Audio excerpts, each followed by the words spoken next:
ओम श्री गणेशाय नमः। वक्रतुंड महाकाय सूर्यकोटि समप्रभ निर्विघ्नं कुरु मे देव सर्वकार्येषु सर्वदा। भवानी शंकरो वंदे श्रद्धा विश्वासरूपिणो याभ्यां विना न पश्यन्ति सिद्धा स्वान्तस्तमीश्वरम्। रामाय रामभद्राय रामचन्द्राय वेदसे रघुनाथाय नाथाय सीताया पतये नमः। या देवी सर्वभूतेषु मातृरूपेण संस्थिता नमस्तस्यै नमस्तस्यै नमस्तस्यै नमो नमः। सच्चिदानन्दरूपाय विश्वोत्पत्त्यादिहेतवे तापत्रय विनाशाय श्रीकृष्णाय वयं नमः।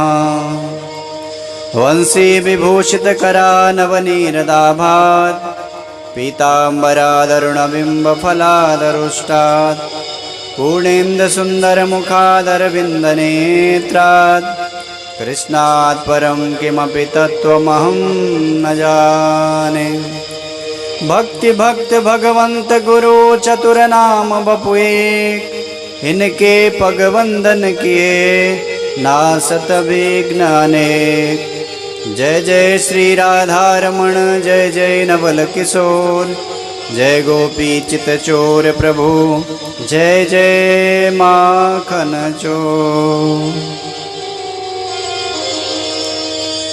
बालकृष्ण भगवान की, द्वारकाधीश भगवान की, बद्री विशाल भगवान की, केदारेश्वर भगवान की, शंकर भगवान की, हनुमान जी महाराज की, राजराजेश्वरी मैया की, पुरुषोत्तम भगवान की।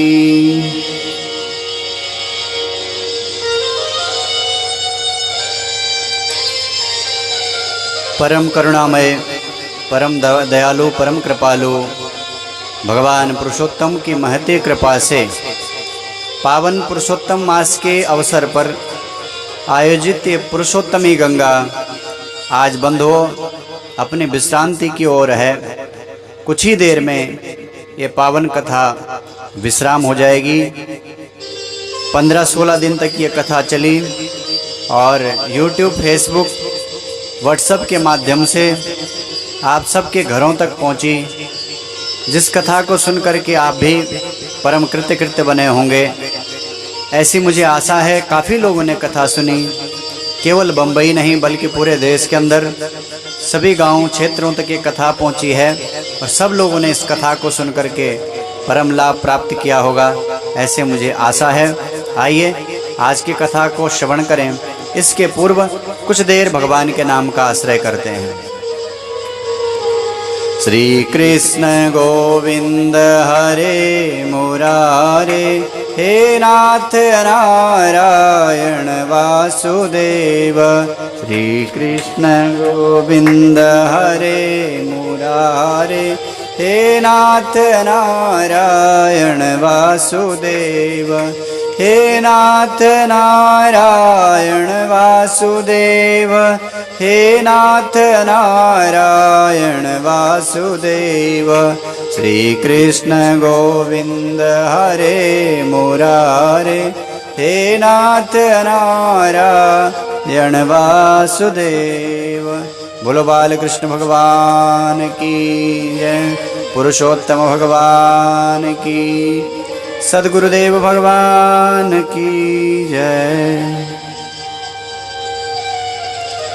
तो बंधुओं, सूत जी सोनकादि क्षेत्र में सोनकादि ऋषियों को पावन नैमिषारण्य क्षेत्र में ये पावन पुरुषोत्तमी गंगा पुरुषोत्तम महात्मा की कथा सुना रहे हैं। और नारद जी इस कथा को पावन बद्रीवन में, बद्रिका क्षेत्र में भगवान नारायण से स्वयं इस कथा का श्रवण कर रहे हैं, जिस कथा को हम और आप अपने घरों में बैठ कर के इंटरनेट के माध्यम से, अपने मोबाइलों में, अपने टीवी के अंदर जिस पावन कथा को हम सब सुन रहे हैं।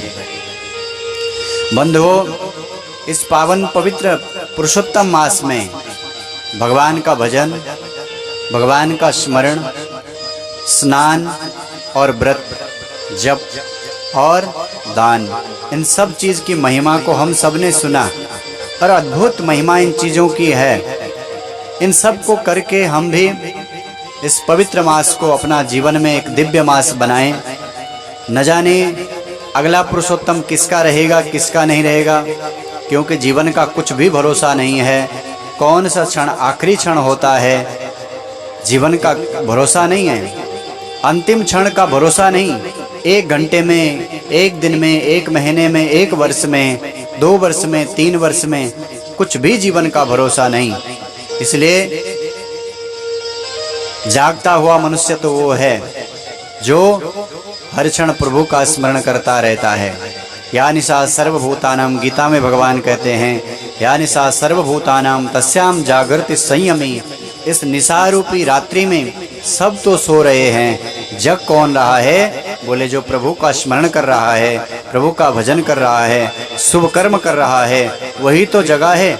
नहीं तो पूरा जगत मोह निशा सब सोवनिहारा। तुलसी जी कहते हैं मोह रूपी रात्रि में सब जीव सोया हुआ तो है, सब सोया है।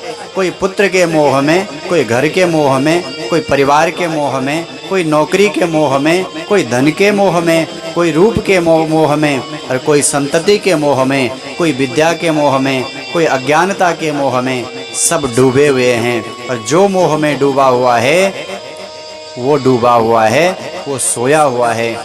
जगा हुआ केवल और केवल वो है जो हमेशा प्रभु का स्मरण करता है, हमेशा प्रभु को याद करता है, वो जगा हुआ है। नहीं तो बाकी सब सोए हुए हैं बंधुओं। तो इस पवित्र मास को हम भी सफल, सार्थक बनाएं, ऐसा दिव्य बनाएं कि हमारे लिए भी गोलोक में सदा के लिए जगह बने, हमें भी गोलोक में वास मिले। ऐसे हम भी इस पवित्र मास में करें। आगे 30 अध्यायों की कथा हम सब सुन चुके हैं। 31वां अध्याय पुरुषोत्तम महात्म्य का है। ये पुरुषोत्तम मास महात्म्य का अंतिम अध्याय है। और किसी ने सोचा भी नहीं होगा कि बंधुओं, जीवन में समय ऐसा भी कभी आएगा कि लोगों को घर के बाहर निकलना मुश्किल हो जाएगा। जीवन में पैसा धन खूब रहेगा, लेकिन फिर भी घर में सफाई वाली बाई नहीं आएगी। पैसा धन खजाना खूब रहेगा, फिर भी खाना बनाने वाली बाई नहीं आएगी। पैसा धन खजाना खूब रहेगा, लेकिन फिर भी गाड़ी वाला ड्राइवर नहीं आएगा। पैसा धन खजाना खूब रहेगा, लेकिन फिर भी आप बाजार तक जाकर के कपड़ा नहीं खरीद सकते हैं। पैसा धन खजाना खूब रहेगा, फिर भी हॉस्पिटल वाला कहेगा कि ऐसी भयंकर महामारी लग गई, अब इसको हम बचा नहीं सकते। ऐसी किसी की कल्पना भी नहीं थी, ऐसे कोई सोच भी नहीं सकता था कि ऐसा भी समय आएगा, लेकिन आया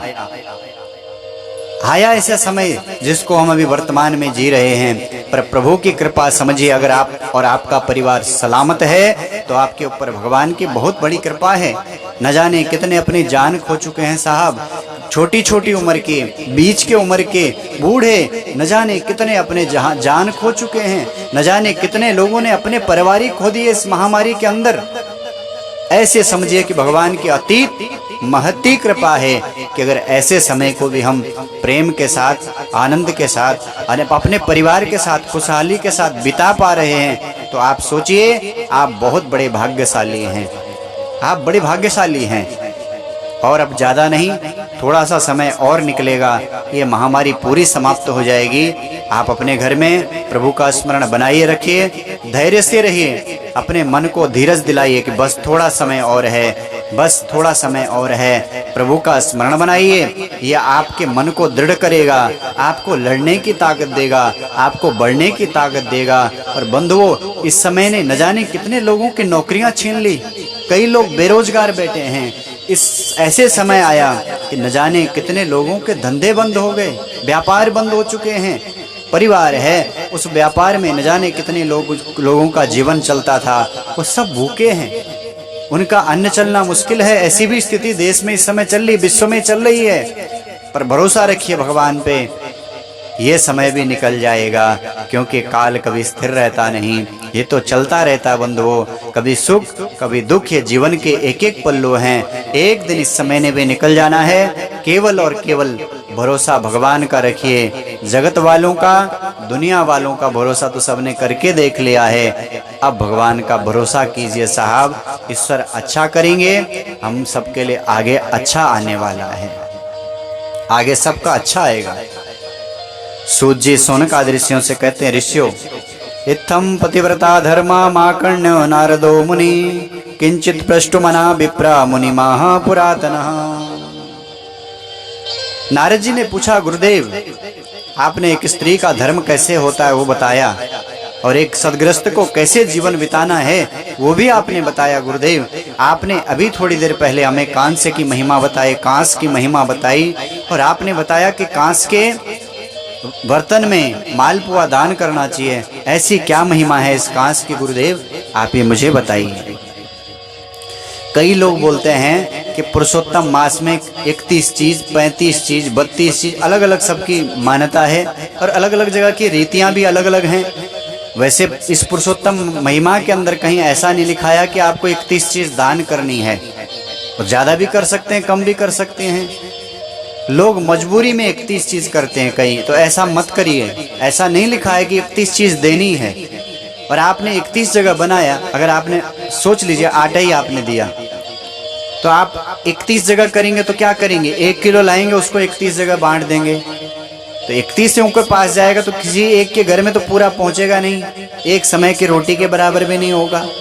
इसलिए ऐसा न करके आप भले मान लीजिए 31 दिन का है, और एक ही साथ इकट्ठा करके किसी एक ब्राह्मण को ही दीजिए, ताकि उसके एक समय की रोटी उसके परिवार खा सके। ऐसे नहीं कि 31 करने ही हैं। हाँ, वो रीतियां हैं, अपनी कुछ पुरानी रीतियां हैं, उनको भी निभाते चलें। तो ऐसी कामना कर ले मन में कि वह हमने 31 चीज कर ली। वैसे इसके अंदर 31 चीजों का कोई विधान नहीं कि 31 ही चीज आपको देनी है, ऐसा इसके अंदर आया भी नहीं है। तो अपने सामर्थ्य के अनुसार मैं कई बार आपसे निवेदन करता हूँ कि दान उतना ही देना है जितना आपका सामर्थ्य हो, अपने सामर्थ्य से ऊपर नहीं, उतना ही अपने को देना है।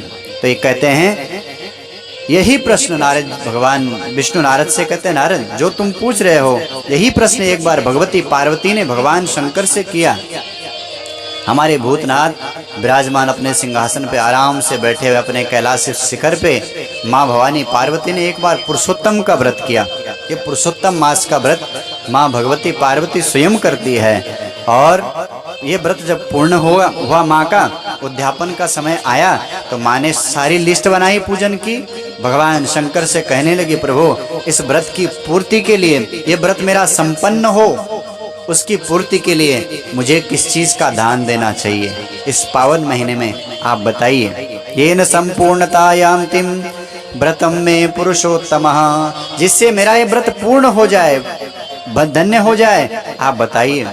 महादेव कहने लगे, देवी न शक्यम किंचिदेवास्ति दानम श्री पुरुषोत्तमे व्रत पूर्णम विधिम कर्तुम अपर्णे छंदसे क्वचित। भगवान शंकर महादेव बोले, देवी इस व्रत की संपूर्णता के लिए कोई दान तुम पूछ रही हो, पर ऐसा कौन सा दान हो सकता है देवी, इतना बड़ा दान कौन है। इस व्रत के आगे तो सारे दान तुच्छ जैसे लगते हैं, सारे दान छोटे लगते हैं देवी। ये तो महान व्रत है पुरुषोत्तम का, इसके आगे तो मुझे सारे दान छोटे लगते हैं। यद दानम गिरिष्टे युत्तम परिकीर्तितम श्री कृष्ण बल्लवे मासे तत्सर्वम गौणताम गत। देवी जितने भी दान शास्त्रों के अंदर वर्णन किए गए हैं, वो दान पुरुषोत्तम महात्म्य के आगे एकदम छोटे हैं देवी, एकदम किंचित हैं। तस्मा देता दृशम दानम नैवास्ति क्वापि सुंदरे। हे देवी, इसके आगे हम क्या दे सकते हैं, क्या दान कर सकते हैं, इसके समान जब कोई है ही नहीं तो। इसलिए देवी पुरुषोत्तम मासेस्मिन् व्रत संपूर्ण हेतवे ब्रह्मांड संपुटाकारम तदर्हम देयमंगने। भगवान शंकर भगवती पार्वती से कहते हैं, देवी फिर भी कोई ऐसा दान नहीं है, पर कांस का संपुट बना करके अगर ब्राह्मण को दान दिया जाए तो वो श्रेष्ठ है, क्योंकि वो ब्रह्मांड का दान माना जाएगा। संपूर्ण ब्रह्मांड का वो दान माना जाएगा। संपुट कैसे होता है? गोल कांस के 2 पात्र लेकर के उसके अंदर पूरा मालपुआ भर करके, पुआ भरने उसमें, और बाद में उसको बंद करके 7 धागों से उसको बंद कर लें, और बाद में पहले उसका पूजन करें उस संपुट का, ब्रह्मांड मान करके कि हम ब्राह्मण को ब्रह्मांड का दान कर रहे हैं। इसलिए देयम विप्राय विदुषे व्रत संपूर्ण हेतवे, ऐसा दान दें किसको? बोले ब्राह्मण को। कैसे ब्राह्मण को? विदुषे, जो विद्वान ब्राह्मण है उसको दें।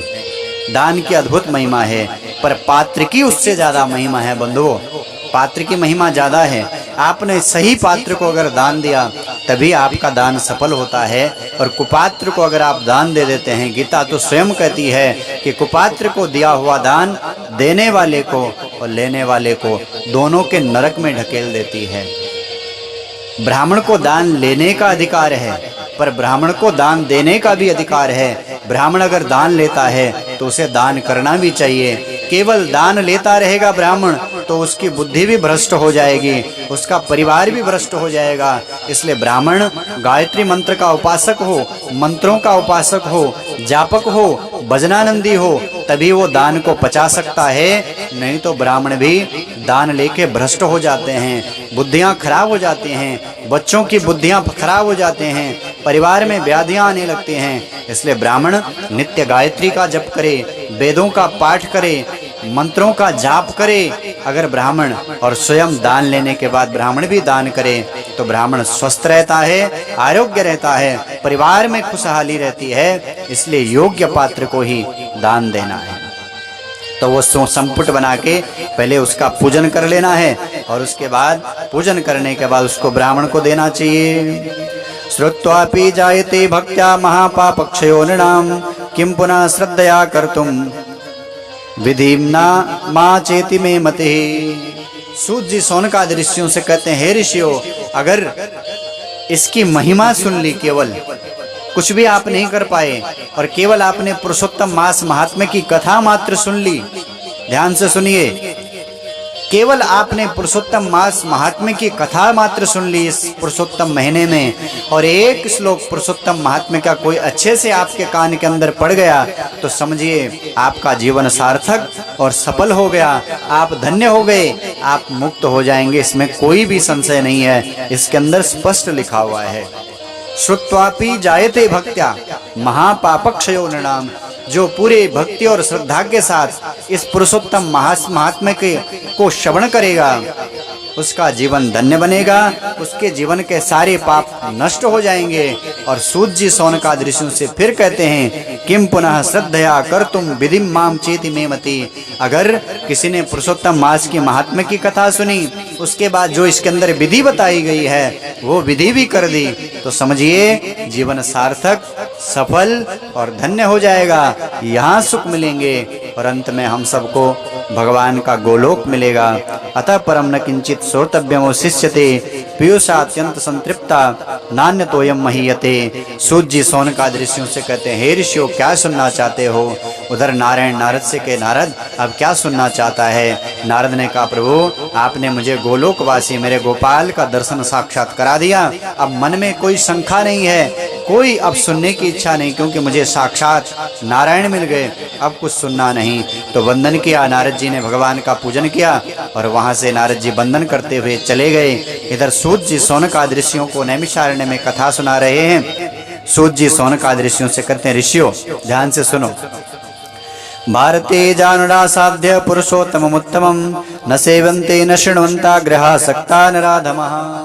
सूत जी सौनकाद ऋषियों से कहते, हे सूत जी, हे सौनकाद ऋषियों, इस भारतवर्ष में जन्म मिलना बड़ा दुर्लभ है। बंधुओं, भारत की भूमि तो पुण्य की भूमि है, भारत की भूमि में पुण्य उगते हैं बंधुओं, यहाँ पुण्यों की खेती होती है। इसलिए सौभाग्य समझिए कि आपको भारत की भूमि में जन्म मिला है। विदेशों में थोड़ी ना भजन होता है, विदेशों में थोड़ी ना दान होता था। वो तो कृपा समझिए भारत के संतों की, जो विदेशों में जाकर के आज भगवान के नाम का प्रचार कर रहे हैं, भगवान के नाम को गा रहे हैं। तो वहाँ के लोग भी हमारी संस्कृति को देख करके, हमारे संस्कारों को देख करके और हमारी कथाओं को सुन करके वो लोग भी अब पुण्य कमाने लगे हैं। पर बंधुओं, वैसे जो पुण्य की खेती है वो केवल और केवल भारत की भूमि होती थी। दान केवल भारत की भूमि में किया जाता था, यज्ञ केवल भारत की भूमि में होते थे और अनुष्ठान भारत की भूमि में होते थे, पूजन केवल भारत की भूमि में होते थे। इसलिए बंधुओं, और देशों में जन्म मिलने के बाद न जाने कौन से योनि और कौन से जगह आपको जन्म मिला होता तो ये सब मिलता नहीं। पर कृपा समझे कृपालु दयालु भगवान की कुछ ऐसे पुण्य हमने किए, जिन पुण्यों की कृपा से आज हमको भारत की भूमि में जन्म मिला, वो भी किसी समृद्ध परिवार में, किसी संस्कारी परिवार में जन्म मिला। तभी तो आप कथा सुन रहे हैं। न जाने कितने लोग इस मुंबई में हैं, न जाने कितने लोग इस भारतवर्ष के अंदर हैं, और ये मेरे जो कथाओं के वीडियो हैं इंटरनेट के माध्यम से यूट्यूब में, फेसबुक में सब जगह फैल रहे हैं। पर सब थोड़ी ना सुन पा रहे हैं, सब लोग नहीं सुन पा रहे हैं, केवल आप ही हैं जो कुछ लोग सुन पा रहे हैं। तो सौभाग्य समझिए अपना, आपका जीवन सार्थक समझिए। भगवान ने आपको अपने लिए चुना है, इसलिए आप भगवान की कथा को सुन पा रहे हैं। अपने को छोटा मत गिनना, आप बहुत बड़े हैं, आप बहुत महान हैं। तभी तो आप भगवान की कथा को सुन रहे हैं इस पुरुषोत्तम मास में, तभी तो आप इस कथा को सुन पा रहे हैं। बंधुओं, सूत जी शौनकादि से ऋषियों से कहते हैं, ऋषियों इस महीने क्या करना है? अस्मिन् मासे द्विजश्रेष्ठा न सत्सात्राणि उत्पादहरेत न सपेत परसय्यायां नालपेत तथम क्वचित। सूत जी शौनकादि ऋषियों से कहते हैं, हे ऋषियों, इस महीने में दूसरे की सैया में नहीं सोना और असत्य का भाषण नहीं करना, झूठ नहीं बोलना, परापवादान न ब्रूयात, किसी की निंदा नहीं करनी, किसी की चुगली नहीं करनी। इस महीने में परान्नम न भुंजेत, किसी का अन्न नहीं खाना है, बेमतलब में किसी का नहीं खाना है। न कुर्वीत परक्रियाम वित्त साष्टम अकुर्वाणो दानम दद्याद जाते। और फिर कहते हैं, वित्त बोलते हैं धन के लिए, साठ्य बोलते हैं सठता के लिए, दुष्टता, धन की दुष्टता न करें। दान दद्याद जाते, दान ब्राह्मणों को दें। फिर दान की बात आई और बार बार इसके अंदर दान की बात आई है। आप कहेंगे बार बार घुमा के वहीं दान पे ले आते हैं, तो मेरा जो इसके अंदर है वही पढ़ के आपको सुना रहा हूँ। मेरे कहने के बाद अगर आपके हाथ से कुछ शुभ कर्म हो जाए, आप कुछ दान कर लिए, आपने कोई पुण्य का काम कर लिया इस कथा को सुनने के बाद, तो मेरी कथा उसी समय सार्थक हो जाएगी बंधुओं। क्योंकि आपके द्वारा अगर कुछ किसी गरीब के लिए, किसी असहाय के लिए, किसी अनाथ के लिए, किसी ब्राह्मण के लिए अगर निकल गया, तो मैं मेरी कथा को सार्थक समझूंगा। धन जितना आपके घर में आया है, सही रूप में आया है, भगवान की कृपा समझिए। और उस धन को कमाने में हमारे द्वारा न जाने कितने पाप बन जाते हैं। उन पापों को निकालने के लिए बंधुओं दान किया जाता है। नहीं करेंगे तो इकट्ठा जल, उसमें कीड़े पड़ जाते हैं। आप पानी भरते जाइए, उसको निकालिए मत। इकट्ठा जल के अंदर कीड़े पड़ते हैं और कीड़े के पड़ने के बाद काई भी उसमें लग जाती है। बाद में बड़े बड़े कीड़े होके पानी को कोई पीता नहीं, कोई देखता तक नहीं उस पानी को। इसी तरह से केवल कमाई कमाई करोगे, उस धन को शुभ कार्यों में, अच्छे कामों में खर्च नहीं करोगे, तो पक्का है वो धन जैसे पानी के अंदर कीड़े पड़ जाते हैं, ऐसे ही शरीर में रोग लग जाएंगे, व्याधियां लग जाएंगे, बीमारियां लग जाएंगे, कुछ न कुछ गलत कामों में चला जाएगा, कोर्ट में जाएगा, ऐसे गलत जगह जाए। इससे अच्छा है कि शुभ कार्यों में लगे। तो बंधुओं, धन भी पवित्र होगा, हमारी बच्चों की बुद्धि अच्छी रहेगी, परिवार में रोग नहीं आएंगे, सब आरोग्य रहेंगे। इसलिए बार बार धन की बात कही गई। एक छोटी सी कथा मुझे याद आ रही है, फिर इसके साथ मैं कथा को भी विश्राम कर रहा हूँ। वो कथा मेरे पिताजी ने सुनाई मुझे, और मैं तो बहुत बड़ी कृपा समझता हूँ भगवान की, कि जो भगवान ने साथ में पिताजी को दिया है कि पिताजी हमारे साथ में, उनकी छत्र छाया हमारे सिर में है। ये तो बहुत बड़ी कृपा है मेरे गोपाल की, ये तो बहुत महती कृपा है भगवान की। और उनसे सुनने के लिए, कथाएं सुनने के लिए मिलती रहती हैं, और किसी चीज़ के बारे में हमें जानकारी नहीं तो पूछ लेते हैं, फट से बताते हैं कि इसमें ही ऐसा, इसमें ऐसा। तो एक कथा सुनाई पिताजी ने, और ये पिताजी के जीवन की घटना है। बल्कि पिताजी ने उनके लिए सब कुछ किया। हम गांव में हमारे पिताजी रहते थे, तो हमारी वृत्ति बहुत थी गांव में, इसलिए एक जगह की एक घटना पिताजी ने मेरे को परसों सुनाई। एक कोई यजमान था हमारा गांव में, और वो यजमान पहले के समय में थोड़ा जिसके पास पैसे होते थे उसको साहूकार बोलते थे, ऐसे साहूकार उसको बोलते थे। परिवार इतना अच्छा तो नहीं था लेकिन फिर भी था साहूकार, उससे लोग पैसे लेते थे। अब 99 वाला चक्कर था, 100 पूरा करना था, वही वाला चक्कर था। तो वो भी पैसा देता, उसका ब्याज उज लेता, तो उस समय पैसा भी था। लेकिन उसने जीवन में कभी भी कोई अच्छा काम नहीं किया, कभी कोई दान नहीं किया, कोई अच्छा काम नहीं किया उसने कभी भी जीवन। केवल भाई यही पैसे का रोलिंग करना, बाकी कुछ भी नहीं करना, इसी में जीवन चल रहा था। धीरे धीरे अवस्था बीती, और लड़का उसका कहीं कुछ फौज वौज में था कहीं बाहर, वो भी बहुत समय से बाहर ही था। तो परिवार की यहाँ स्थिति अच्छी थी नहीं, पत्नी थी शायद उसको भी कुछ व्याधियां थी, स्वयं भी बुढ़ापे में पूरा शरीर सूज गया, उसका पूरा शरीर सूज गया, रोग लग गया शरीर में, भयंकर व्याधियां लग गई।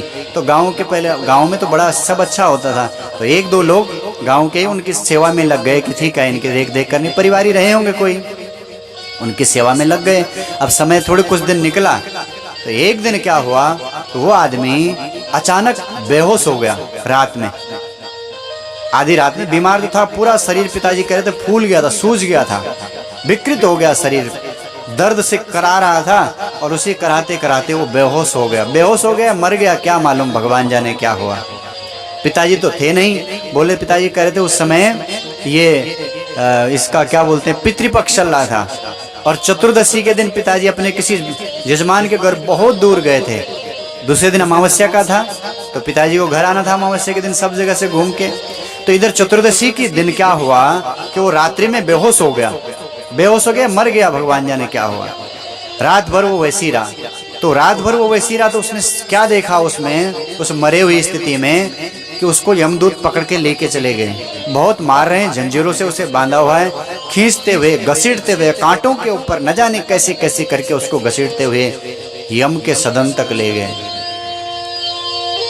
यमराज ने पूछा इसका हिसाब किताब क्या। वो आदमी पिताजी को ये घटना सुना रहा है अपनी, ये प्रत्यक्ष घटना है, और पिताजी मेरे साथ में अभी भी, आप सब जानते हैं, तो ज़्यादा दूर की घटना नहीं है। तो उसको लेकर के जब वहाँ चले गए, तो यमराज ने कहा इसने कुछ किया नहीं, कभी जीवन में पुण्य काम नहीं किया, इसने केवल ब्याज ही लगाया, इसलिए इसके जीवन में तो कुछ पुण्य है नहीं, इसलिए इसको फेंक दो। तो बोले यम के दूत उसको पास में बांध करके लेके गए, और एक खाली खंडर के अंदर उसको पटक दिया, और एक झाड़ू वहाँ फेंक दिया, और थोड़ा दो काले कपड़े में थोड़ा जौ और तिल बंधे हुए थे, वो दोनों वहाँ पटक दिए। उस घर को बोले छत नहीं था, नीचे कांटे लगे हुए थे, कुछ नहीं उसके पास, झाड़ू पटक दिया और उसको वहाँ फेंक दिया। ऐसे जब उसको वहाँ पटका गया, तो इतने में पता नहीं क्या उसकी स्मृति वापस आई, उसकी जो बेहोशी छा गई थी, वो बेहोशी से वो वापस आया, या क्या मालूम वहाँ चला गया था, भगवान जाने। वहाँ से वो वापस आया, और अचानक से उठ के बैठा, तो जो साथ वाले थे, अरे क्या हुआ, बस उसका दिमाग वहीं पे चकराया। उसने कहा अरे मैंने तो कुछ भी नहीं किया, मैंने तो जीवन में कुछ किया नहीं, यम के सदन में मुझे ले गए, केवल एक झाड़ू दिया। उसे याद आया कि कभी उसने, किसी ने झाड़ू मांगा था तो गुस्से में उसको झाड़ू पटक के दे दिया था, और कभी शायद क्या मालूम कभी कोई तिल से कुछ तर्पण किया हो या जौ से कुछ किया हो। ऐसा उसको याद आया कि मैंने ये दो चीजें जीवन में की थी, बाकी अच्छा काम कभी किया नहीं था, इसलिए वहाँ मुझे खाली रखा गया, कुछ नहीं मिला, वो झाड़ू ही मुझे मिला और वो तिल ही मुझे मिले। इसलिए इसने क्या किया, सूझा हुआ तो था लेकिन होश में आया, तो इसने किसी से कुछ बोला नहीं। सुबह बोला कि भाई तुम यहाँ झाड़ू हुआ जो साफ करो, पोछा ओछा लगाओ, बस ब्राह्मण को बुलाओ जल्दी। पिताजी थे तो बोले बुलाओ उनको। तो उनकी पत्नी सुबह में हमारे घर में आई पिताजी से बोलने के लिए कि आप चलो। तो पिताजी तो थे नहीं घर में, पिताजी तो गए थे यजमान के यहाँ, उनको अमावस्या के दिन, आज अमावस्या थी तो आज उनको वापस आना था। तो माँ ने कह दिया कि पिता वो तो आए नहीं, अभी आएंगे तो मैं बोल दूंगी। एक बार, दो बार, तीन बार उस आदमी ने हमारे घर में आदमी भिजवा दिया कि जाओ पंडित जी को बुला के जल्दी लाओ, जल्दी लाओ, जल्दी लाओ।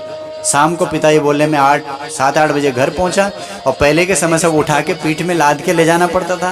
बोले मैंने वो गठरी पटरी नीचे रखी, इतने में फिर से अंदर से दादी ने आवाज़ दे दी, बेटा उसकी औरत बार बार बुलाने आ रही है। पिताजी ने कोई बात नहीं, कल जाऊंगा, मैं थक गया बहुत। तो इतने में उसकी पत्नी फिर से आ गई और वो कही कि नहीं आपको अब भी चलना है, कैसे भी चलो, वो बस बुला रहे हैं आपको बार बार। तो पिताजी ने कहा चलो ठीक है, कोई बात नहीं, चलते हैं। पिताजी वहाँ गए। उसने कहा देख पंडित जी, ऐसा है, बस तुम मेरे लिए अब सत्यनारायण कथा कर दो आज, बस मेरे को अभी सत्यनारायण कथा करा दो।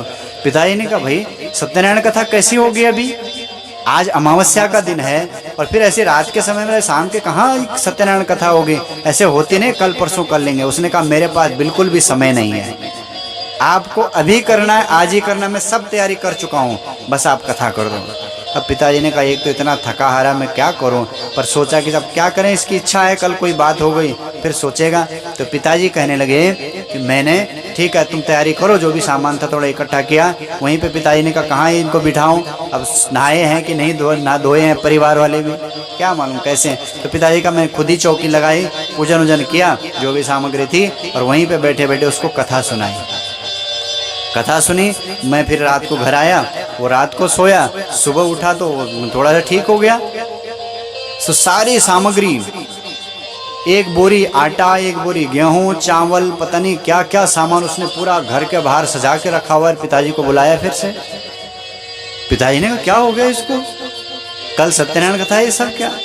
तो पिताजी ने पूछ दिया ये सब क्या है। तो बोले मेरे साथ ऐसी ऐसी घटना घटी ब्राह्मण, हे पंडित जी आप ये सामान मेरा दान कराओ, बस मैं ये चाहता हूँ कि मेरे हाथ से कुछ शुभ कर्म हो जाए, नहीं तो मैं खाली, वहाँ तो खाली पहुँचा था मैं, मेरे पास कुछ नहीं था, मैं अपने लिए कुछ देना चाहता हूँ। इसलिए बंधुओं पिताजी ने फिर उसका दान कराया, और कहते हैं इतने में उनका जो कुल पुरोहित था वो भी पहुंच गया। ये सौभाग्य की बात, उसने फिर वो सब दान दिया, और उसके बाद वो 2 महीना कुछ 1-1.5 महीना कुछ बचा रहा। उसके बाद शरीर का जो वो था फूल गया था, वो सब समाप्त हो गया, और 1 महीने के बाद उसकी दिव्य मृत्यु हुई, आराम से चला गया। ऐसे पिताजी एक कथा सुनाते हैं। इस कथा का भाव यही है, आप सोच रहे हैं बार बार दान की बात करते हैं, इसके अंदर ये सब आया है, और कुछ अच्छा अपने हाथ से होता है। इस हाथ जो दिया है उस हाथ वो मिलेगा। यहाँ जो अच्छा करते हैं बंधुओं वो वहाँ मिलता है, ये पक्का है, नहीं तो किसी न किसी रूप में आपको मिलता है, ये पक्का है। इसलिए शुभ काम करते जाना तो जीवन सफल हो जाएगा, जीवन धन्य बन जाएगा। और जब तक आप ठीक हैं, परिवार ठीक है, तभी तक ये सब चीज़ हो सकते हैं। जब आपके हाथ से निकल जाएगा तब कुछ नहीं कर सकते हैं। तो इस तरह से इस पावन मास में आप सब भी करना, और भगवान पुरुषोत्तम की नित्य प्रार्थना करना। क्या, गोवर्धनधरं वंदे गोपालं गोपरूपिणं गोकुलोत्सव मीशानम गोविंद गोपिका प्रियम। नित्य भगवान की स्तुति करना, नित्य भगवान का वंदन करना, उनके मंत्र का, नामों का मंत्र जाप करना।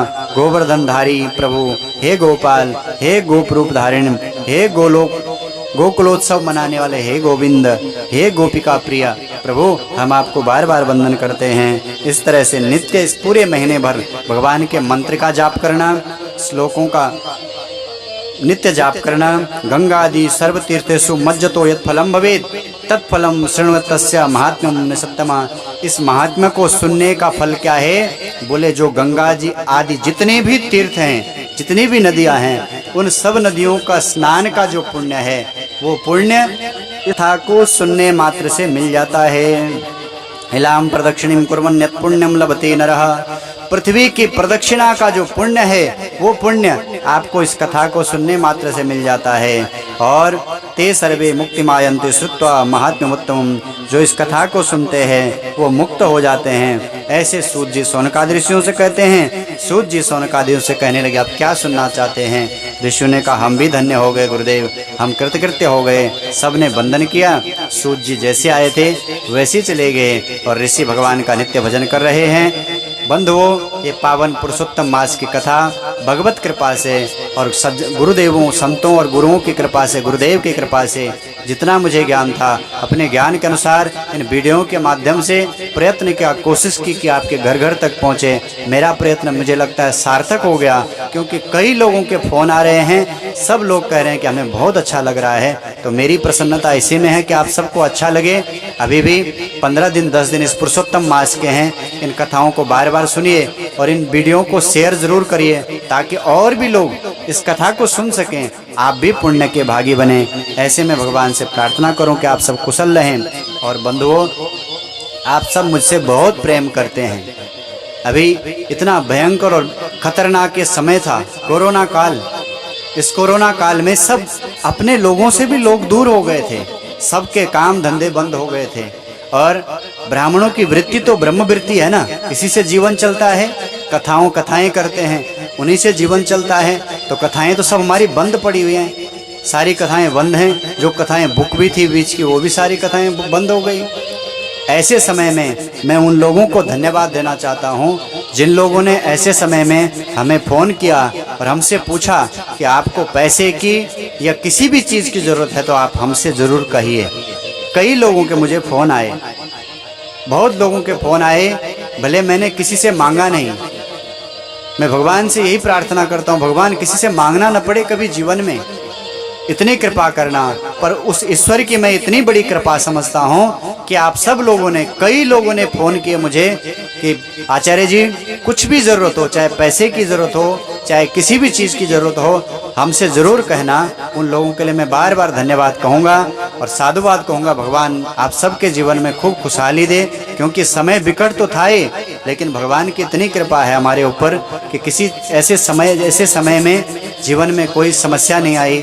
ये मेरे ठाकुर की और मेरे महादेव की बहुत बड़ी कृपा है, मेरे माँ अम्बा की कृपा है।